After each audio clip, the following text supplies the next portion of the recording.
Now we want to use the segment addition postulate to solve for x. So I, j, and k are collinear, and j is between I and k.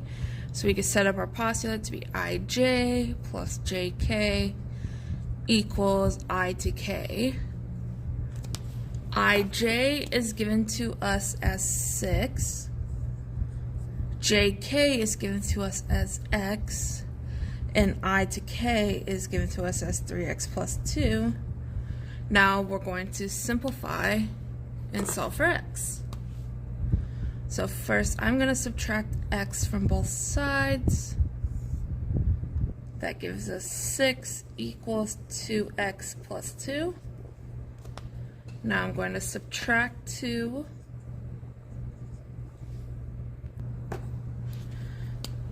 Which gives us 4 equals 2x.